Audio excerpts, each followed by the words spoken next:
La vocation du CREFA d'Auvergne, centre de recherche, d'études et de formation à l'animation et au développement, est centrée sur la notion d'éducation populaire, avec pour objectif de favoriser l'autonomie des personnes et de créer du lien social. Parmi ses activités principales, l'accompagnement à la création d'activités en milieu rural, qui bénéficient notamment d'un financement de la Convention interrégionale de massif à travers la région d'Auvergne et le FNADT. L'idée principale était de mettre en réseau des associations du Massif central, donc Pivoine en Limousin, Daza en Haute-Loire et puis nous-mêmes ici sur le Puy-de-Dôme. Ça s'est traduit par des actions d'accompagnement en créant des ateliers dans différents territoires pour des porteurs de projets qui souhaitaient développer et travailler leurs projets d'installation en milieu rural. C'était aussi l'occasion de faire croiser les porteurs de projets, de sortir de l'isolement, leur permettre de se rencontrer, de confronter avec d'autres leurs projets. Et puis un travail après plus de mutualisation en termes de structure d'accompagnement pour faire connaître aussi, porter les projets un peu atypiques, complexes, auprès aussi de collectivités ou de structures qui sont plus classiques mais qui aussi ont à intervenir pour favoriser des conditions d'émergence de ces projets-là. Et donc d'essaimer après dans des territoires où il n'y a pas ou peu de propositions en matière d'accompagnement pour ces porteurs de projets. Cet essaimage se développe aujourd'hui sur Midi-Pyrénées, en Aveyron, et sur Rhône-Alpes, en Ardèche. En Auvergne et dans le Limousin, la démarche porte ses fruits.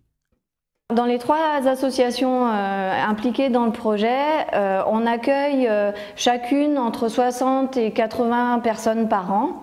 Et dans ces 60 ou 80 personnes, entre 25 et 30 personnes qui sont accompagnées régulièrement, qui viennent dans les ateliers de formation pour travailler leur projet concrètement. Alors je travaillais sur Paris dans l'électronique. J'ai décidé de me reconvertir dans la menuiserie.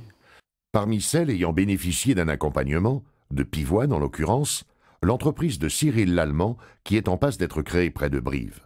Il suit d'abord une longue formation, fait son apprentissage pendant 3 ans dans une entreprise corrézienne, avant de décider de créer la sienne avec un associé sous forme de coopérative. Un long cheminement ponctué de soutien associatif. L'accompagnement, en fait, ça a commencé par une petite association de Corrèze qui s'appelle le Battement d'Aile et aussi d'autres associations telles que Pivoine. C'est des gens qui sont très impliqués et qui ont un réseau déjà assez ancien en Corrèze et ils m'en ont fait bénéficier tout simplement. J'ai commencé à prendre des contacts en tout cas de personnes qui travaillaient dans l'éco-construction déjà. J'ai été 2 fois en rendez-vous chez Pivoine. Leur fonction, elle a été de m'orienter vers des gens qui pouvaient m'apporter des réponses précises sur mes problèmes et aussi de me fournir une après-midi de formation sur la gestion d'une entreprise. En face, j'avais quelqu'un qui n'a pas cherché à appliquer une recette toute faite et à me la ressortir comme ça. On a pris le temps de parler de ce que moi je voulais faire, de ce que j'étais capable de faire et de quoi j'avais besoin, surtout à ce moment-là, pour franchir le pas et pour continuer mon cheminement dans la création d'entreprise.